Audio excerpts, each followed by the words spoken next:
Guys, welcome back to the MLG Studios here in New York City. My name is axeltoss. I am joined by axslav. We're currently watching an awesome 4-team 2v2 Pro Invitational here. Of course, right now we're covering teams 1 and 2, who are Grubby and ToD against Destiny and Minigun, a best of 5 to determine who advances to the finals, which will be played on Wednesday. Before we get into Game 3, of course, Team Kings, they're dubbed, Grubby and ToD. They're currently up 2-0. They're 1 win away from getting that spot on Wednesday. Full Sail University, guys, is our official education partner here at MLG. So if you are interested in video game design, video game production, graphic design, anything like that, head on over to fullsail.edu/MLG. They'll have you fill in some information about yourself, and then they'll send some information back at you, and you can see if Full Sail is the right place for you. Again, please take advantage of that. Awesome university over there. Of course, also youtube.com/officialmlgsc2. If you ever miss any streams, if you're just now tuning in, you're like, dang it, what have I missed? It'll be on YouTube. youtube.com/officialmlgsc2, full 1080p HD. We try to get them up like 2 to 3 hours after the stream actually happens, so we're usually fairly prompt with that, so definitely take advantage of that. That being said, shall we continue with this best of 5? Let's do it. Of course, this is match point here in a way. If Grubby and ToD win this, they're going to win 3-0. And so far, they've looked like a very strong team, using a lot of teamwork in the past couple games. You can really tell the history they have from playing 2v2 at such a high level in Warcraft 3. It's a different game, but the ability to communicate with your teammate and really work well tactically has really been winning in these games. You saw in the first game, it was really the strategy that they designed, where Grubby got fed and got the giant air army. Right. It just took map control. Game number 2, I feel they microed really well together. Every time Grubby went in to harass with the air units, ToD had Templar waiting to snag those feedbacks, the storms, as soon as the other team responded to the air threat. And then in the last battle, they stayed together, they isolated the opponents, and each one of them sent the correct amount of units in each direction to deal with both the Protoss army and also the ground. A lot of patience too. I mean, I feel like at one, literally ToD had like 70 army supply? 60 even. 60, and it was like only High Templar. And Destiny and Minigun, they were pretty much approaching maxed at the very least. So again, great job there from ToD, making use of those very useful High Templars. Of course, they have the ability to be very cost efficient and at the very least scare your opponent a bit. But yeah, guys, here we are in game number 3 of this best of 5. Spawning in at the top left-hand location of this map, we have Team Kings involving the blue Protoss player ToD and the green Protoss player Grubby. Of course, you can follow ToD on Twitter at ToDSC2. And you can follow Grubby at followGrubby. I think that's his Twitter, also his stream as well. In the bottom right-hand location, dubbed Guns and Brooches. They have a lot of history in 2v2 extending back to Wings of Liberty. We have the Teal Zerg player Destiny, or Steven Bonnell II. I think he's on Twitter at Steven_Bonnell. His teammate over here is Minigun from Team Root Gaming. Chad Jones has a myriad of middle names. Not sure which is his favorite, but the middle name that everyone knows him as was actually given to him, I think, by this guy in the bottom right, Destiny. So there's a little bit of history there. Of course, the top left, we've been calling them Team Kings because they used to be on 4 Kings together in Warcraft 3. 4 Kings, of course, is was one of the greatest teams in Warcraft 3 history. They competed in all the WC3L, NGL1, all the highest level competition, and they have players like ToD and Grubby, and at times they had other world-class players like Moon as well with them. That basically won a lot of tournaments, and part of what gave them strength was their 2v2. Grubby and ToD are very strong together. They'd use a couple different 2v2 teams over the course, but Grubby and ToD was probably the one they played more often than other ones. And they were very successful at it. And we can tell it's still reflecting in StarCraft 2. Different game, but they're used to playing well together. And they're both, of course, very good at 1v1 in StarCraft 2. So you have 2 people who are really good at 1v1. They know how to work together. Even though they may not know all the latest and greatest 2v2 strategies, if you combine skill and teamwork, those are the 2 most important things.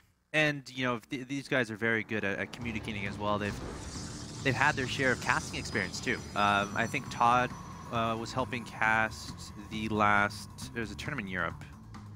Was it IEM? It might have been IEM. I think it was. I think he was at IEM. Yes, and Grubby has had his fair share of casting experience as well. So these guys very articulate, very good at communicating. I'm assuming with each other as well. They know a lot about this game, and it's pretty awesome seeing them play on the same team. Of course, they're up 2-0. They're 1 win away from advancing to our final, which will be Wednesday. The second semifinal will be happening tomorrow. So again, tune in every single day at 5 p.m. Eastern. Of course, we were trying to do the time zone math a little bit earlier. Yes. I think we decided that's 11 p.m. CET. Yes, it is. And I don't know in Australia. I always feel bad for the Australians because I never know what time it is there. Understandably very early in the morning, though, I think. It is. It's like 6 a.m. Korea, so Australia is somewhere similar to that. Grubby and ToD, again, Grubby going for a Stargate. Again, they're both going for this pressure where they send, you know, a couple units out early. We can see ToD, a Stalker, and a Zelt. Grubby just a single Zelt. Of course, that's because he went Stargate so fast. He has a little bit less of the gateway units. 2-0, he's trying to face him with a Queen, a Sentry, and a Zelt. I think they should be okay if they control well together. The Sentry being focused down. You do not want to lose that Sentry. No! Gosh, that Sentry is 3 HP. Oh, is he going to get away? Oh my god. It is. It gets away. It is. Oh, did I speak too soon? Does Zelt go for it? Gets the swipe. The Sentry goes down. A little bit of inattention to my Minigun, not pulling that back at the last second. Either way, though, not a terrible trade. I mean, they did get 2 Zelts out of it. So not ideal, but it's not terrible. The question is, now there's a follow-up that's hitting Minigun's base. These guys are staying one base. Plus 1 Oracle. Grubby is 3 gates and a Stargate. ToD is 4 gates. The Oracle's in Minigun's worker line. It's getting so many probes. Oh, Minigun fills an Oracle, but an Oracle can't stop an Oracle. It can't even counter itself. That's how strong its unit is. Oh my god. 11. 12. 13. It's not done. It's going to get one more probe right here. 14. There it goes. And now it's going to run away, most likely. Are you kidding me? Or actually, it's going to get 15. 15. 16. 16. Oh, now it's out of energy. And also, Minigun has 10.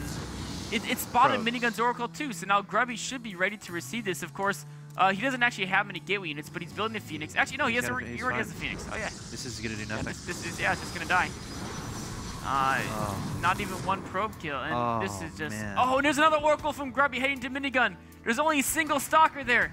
There's no Phoenix, going straight for the probes. All right. Oh, poor Minigun. Oh my gosh, this is very difficult to watch. All the probes are trying to run this way. This is it's gonna be up to Destiny to pull things back.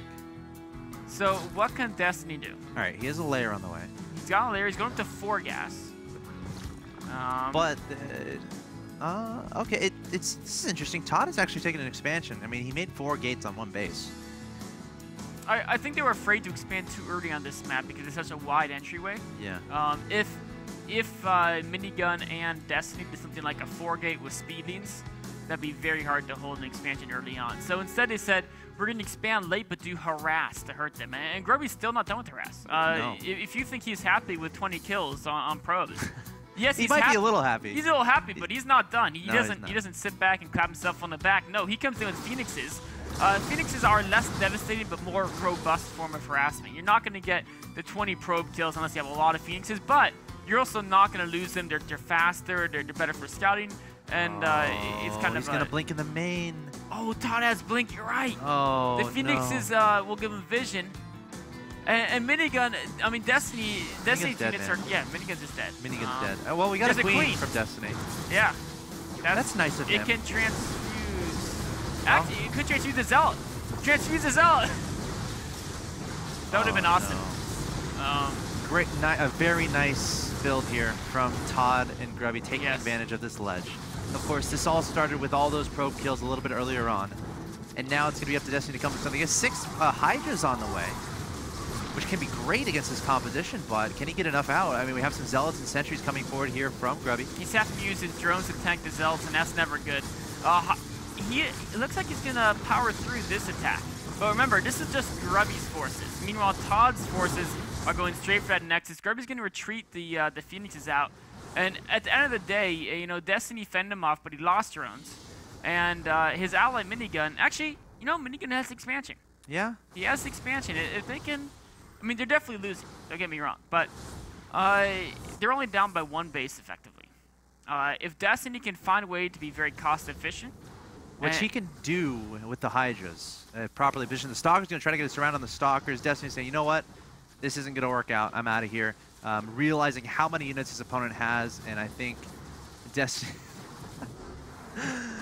Minigun get a back out as well. He's like, axeltoss, let us know if you're going to do a League of Legends tournament. Of course, that's not... I don't do that. I don't set up league tournaments here. Of course, I think he's referring to the fact that he's frustrated at his teammate. Of course, you know, he's the one who died that game. I mean, 2v2 is always a team effort. It's hard to tell. You know, it takes two to lose a game, right? You can't lose it on your own. Actually, maybe that's not true. Maybe either player can lose it on their own. It takes two to win a game, though. Indeed. Interesting little fact of 2v2 there. But the former glorious Warcraft 3 2v2 team of Grubby and ToD returning into StarCraft 2, taking down this set 3-0. So they've secured their place. Very well played. I'm impressed with those two guys. They really worked well together. Yeah. And I honestly feel like double Protoss is probably a pretty tough combo to play. But they did it very well. The ability to be aggressive early is pretty cool without having to invest too much into it. Like, you can literally get 2 militia cores out in the field very quickly. And then just a Zealot and a Stalker. And a Protoss airplay. I feel it's definitely better in Heart of Swarm because the militia cores with recall is so good in 2v2.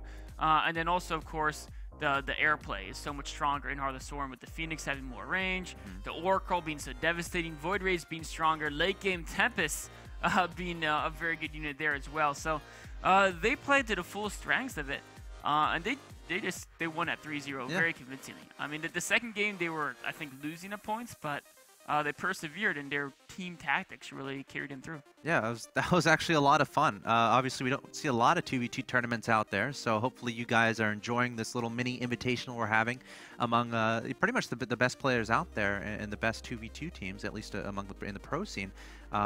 And, you know, let us know if you like what you see, because we're having a little bit of fun here. This is kind of an intermission in between the winter season and, of course, WCS. WCS is going to be starting next week here at the MLG Studios with the North American stuff. That should be a lot of fun.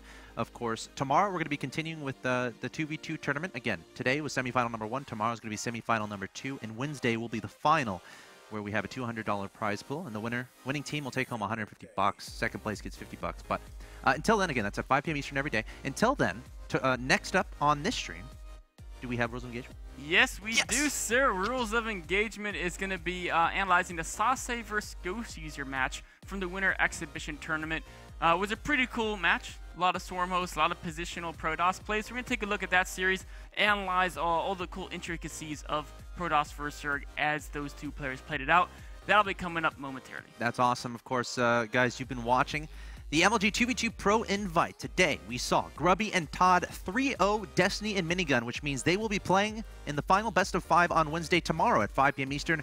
We're going to have Drewby and Vibe take on Dragon and probably Violet. I'm at it's like 80% sure for Violet right now. I still have to verify that. But guys, definitely tune in tomorrow at 5 p.m. Eastern. It's going to be a ton of fun. I hope you enjoyed today. This has been axeltoss and axslav. Stay tuned for Rules of Engagement.